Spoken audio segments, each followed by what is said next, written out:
My body moves now, but it would be nice if I could move my face too.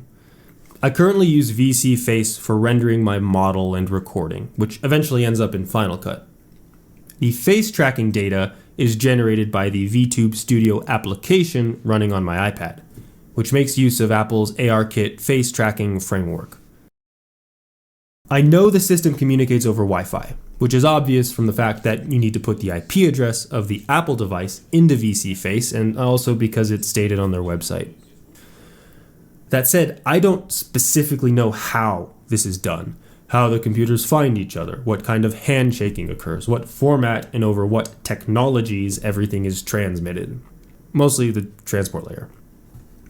After initially searching the internet and reading the documentation, which was interesting if not completely irrelevant to free tier users like myself, I got VC Face running and then just ran a NetSH capture on all the network data traveling through my PC. I could open this up in Wireshark, then go look through the packets flowing between VTubeStudio and VC Face. So briefly, computers are connected together in a point-to-point fashion using some kind of hardware connection.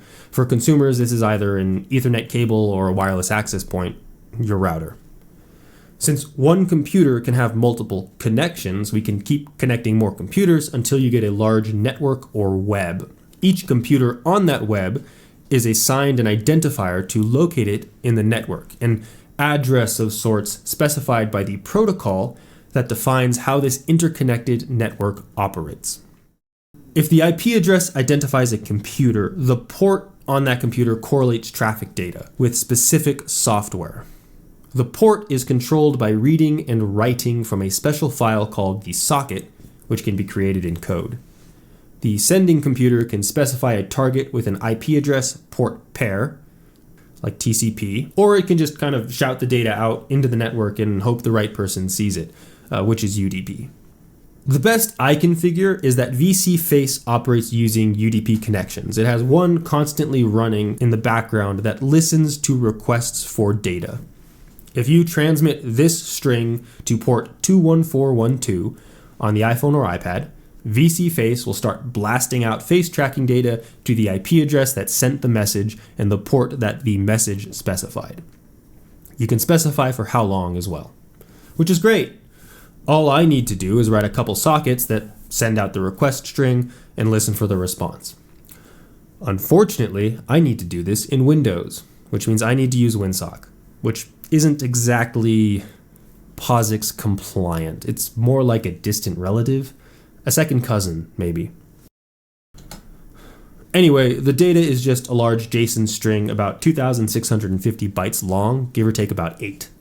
So I can just request the data for however many seconds, and when there's less than 2 frames or about 5,300 bytes in the RX buffer, just resend the request string.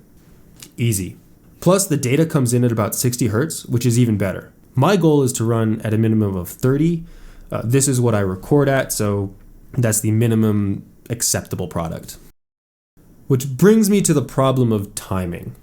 Video is just a bunch of still captures, slices of the world evenly spaced in time, rendered into frames.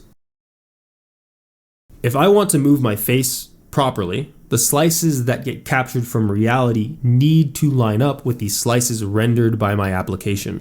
Each frame needs tracking data from the corresponding captured time slice.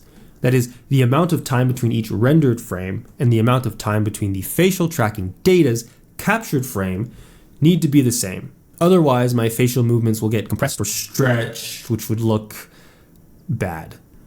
VTubeStudio ascribes a timestamp to each blend shape that I assume is the milliseconds since the process started, since I opened the application. I can get this value from my own software using time.h, the library, but since the software wasn't started simultaneously, these wouldn't line up. I could synchronize those times, but it turns out I don't have to. See, the frame rate is clamped to whatever I set it to, 60 FPS, 30 FPS, whatever. So the length of time between frames is well defined. I know what it should be, so I can just use the first received timestamp as a starting point and add that period to get a target timestamp, then just discard any received captures that are less than that target. If there's an overshoot, just reset. It sounds like it should be susceptible to drift, but since I re-request new data every few seconds, in practice it seems to work just fine. I fixed some process blocking behavior in WinSock and manually parsed the incoming packets using strtalk. I realized the received string is readily identifiable as JSON, so I could just use a JSON parser. I could have. Probably should have. I used one later. Now I have a struct of floats that tell me the magnitude to which each blend shape should be applied. Just need to figure out how to apply them.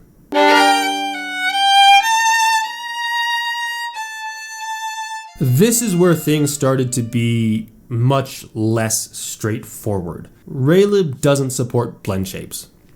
Raylib doesn't even load the blend shape data. So I needed to piece everything together myself.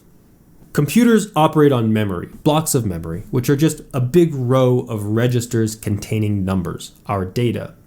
As humans, we conceptualize things. We organize that data into a hierarchy by creating a separate block whose elements contain the address of the lower level blocks. In a sense, they point to these lower level arrays or buffers. We repeat this until we have a single, well-defined starting point. From that starting point, every piece of information in the entire structure can be explicitly identified and understood. glTF does this in a way that can be easily stored and easily parsed by graphical applications. VRM crams some extra metadata for live model tracking into the nooks and crannies of the glTF spec. VRM is glTF. You can just change the extension and use it. Most software will just throw away those extra bits. Raylib extracts a subset of the glTF data using cgltf and stores that data in its own format that's easier for humans to understand and work with. I had to figure out how to make all of these play nice with each other. Thankfully, cgltf implements its own data structure that closely mirrors glTF. It loads all the data, including the data I need. So I don't need to parse the glTF file, which was a huge relief. I just need to understand cgltf's data structure. And for that, I could just read the source code. Back to blend shapes, or rather, what you define in Blender, which are shape keys. That's actually a very important distinction. Going in, I didn't clearly understand the terminology, and it resulted in a lot of grief and messy code. When we look at a model, we interpret this data as a person, at least when we use tools to render it into a format our senses can readily accept. In the computer, a model is just a huge glob of hierarchical data. A model is composed of meshes, which themselves are composed of ordered and connected vertices in space. That's not just 3D space. Each vertex does contain its location in the 3 spatial dimensions. But it also contains 3 normal values, the associated texture ID, its coordinates on that texture, tangent values, colors, etc., etc. Each of these can be considered another dimension, like X, Y, or Z, that the vertex has a position in. Shape keys define a distortion for each vertex of a mesh in 6 of the 12 or so dimensions defined by the base mesh, 3 location and 3 normal. It's a buffer that defines the offset for each vertex, how to translate it in space to reach a specific destination, which we see as a new expression. Theoretically, I assume you could make shape keys that translate the vertex through color or texture space, but I've not looked into that. So to apply a shape key, you take the shape key buffer, scale it by some amount, and add it to the base mesh buffer. So how are these shape keys stored in glTF? After all, going from Blender to VRM requires a long chain of tools. It's a pain. The raw data is just dumped into a binary block. The hierarchy glTF uses to organize those blocks are called attributes. Remember those vertex dimensions I mentioned? That's what the attributes are. Attributes organize the vertex locations in space. All the files that define the actual map, for example, the texture images, are stored alongside those attributes underneath the overarching umbrella that is the model. cgltf extracts all this into the hierarchy of data at the head, which contains an array of meshes, which themselves contain an array of primitives, which contain the pointers to all that topography, the vertex attributes and data. This mesh primitive hierarchy corresponds to how Blender groups things. The primitive also contains these morph targets. These targets are just an array of attributes. Coincidentally, the number of morph targets each primitive has perfectly lines up with the number of shape keys that mesh has in Blender. And indeed, these morph targets are the shape key deformation data. A quick side note, all of these are just buffers or lists of numbers. The computer figures out how to correlate these values across the different attributes because we know the dimensions of each attribute, which is how many of these values to assign to each vertex from that buffer. So we can just count from the beginning each time or do some math to calculate based off a vertice's index. In terms of format, the shape key attribute buffer is identical to the base buffer it's associated with. It just stores offsets instead of absolute locations. So this is great. I've found the data. But cgltf data isn't persistent. It's just used to load stuff into the Raylib data structure, which is where we run into problems. cgltf's model, primitives, attributes, values hierarchy very neatly matches Blender. Raylib takes all that and flattens it out, which is easier to work with, but discards everything non-essential, like our shape keys, aka morph targets. So I created my own data structure to hold all that morph target data. In Raylib, a model is a collection of meshes. Each mesh contains all the vertex coordinate data, loaded from the various attributes, so spatial location, normal, texture coordinates, etc. What's nice is that you can reuse the mesh data type to hold the morph target buffers, the deformation values, instead of the base locations it's normally used for. So each target could be considered a mesh. There were multiple targets per glTF primitive and multiple primitives per model. I realize my naming probably sounds a bit clunky. I'm trying to be very explicit here. I was haphazard during development and it caused a lot of confusion. It was pretty straightforward to pull the data from cgltf into my data struct. The translation from an attribute into a mesh buffer is supported by Raylib. I'm just taking the data from a different place in the cgltf tree. So now I can just add my target buffers to the basis values from my model, right? Wrong.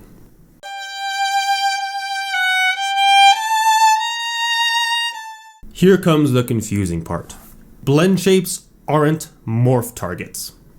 They're not shape keys. And it's easy to blur that distinction when you're only looking at the modeling pipeline.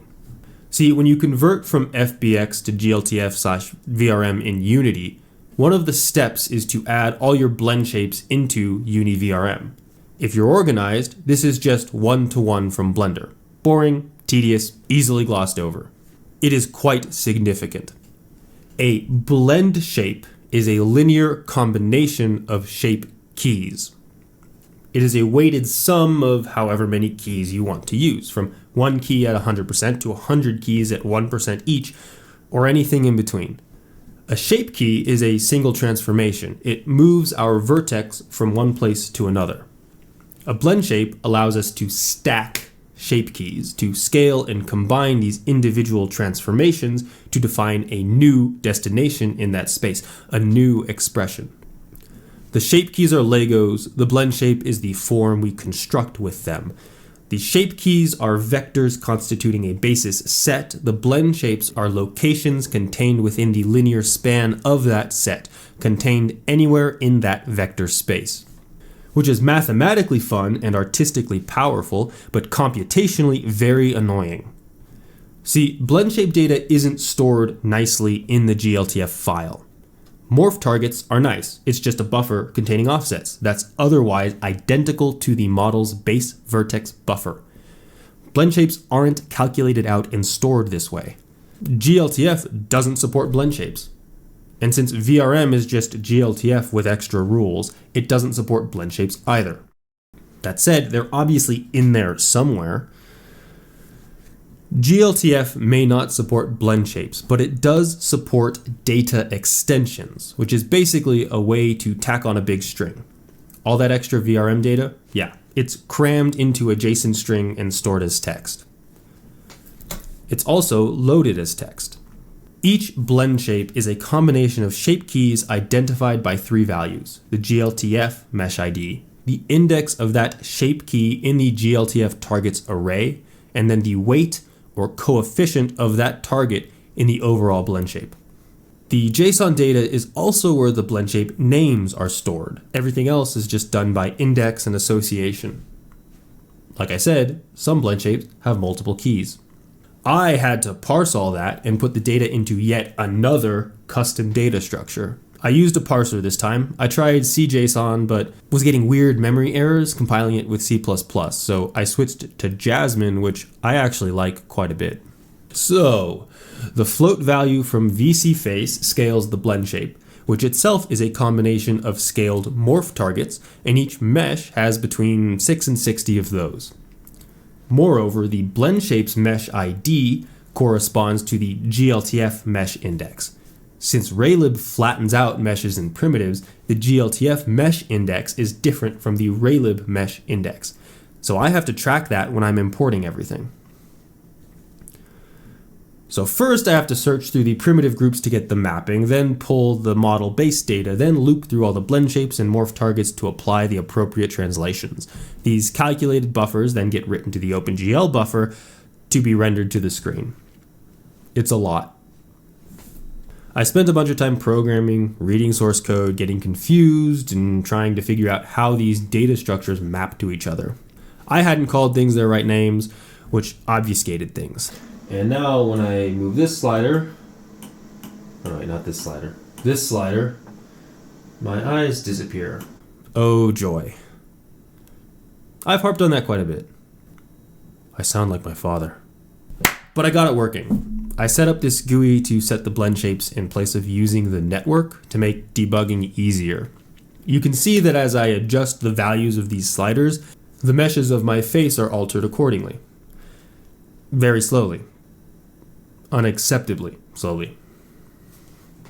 My application, like most, is split into 3 parts: the initialization and setup phase, which runs once, the main loop, and the cleanup deallocation phase, which also only runs once.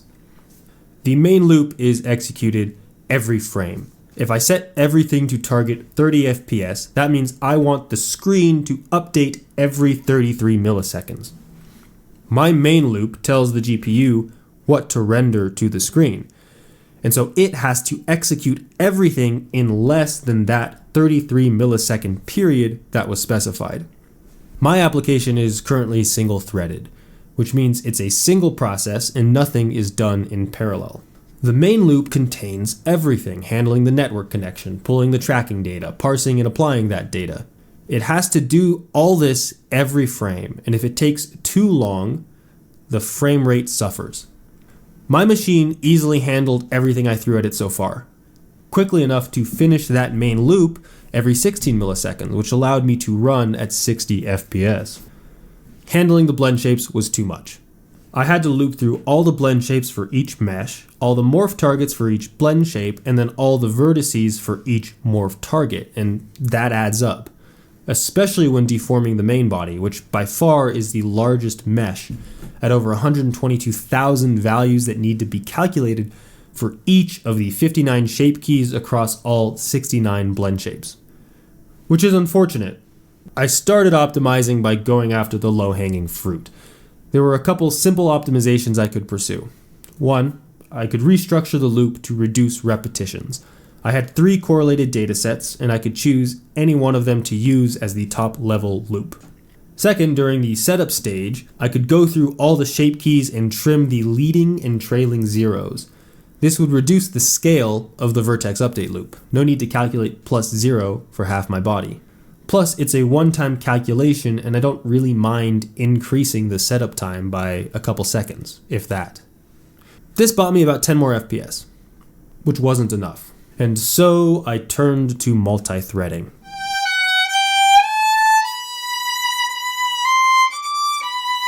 Since the calculations are all separate, the result of one does not depend on the result of the others, I can split them up and send them to different processors, and then remerge everything at the end.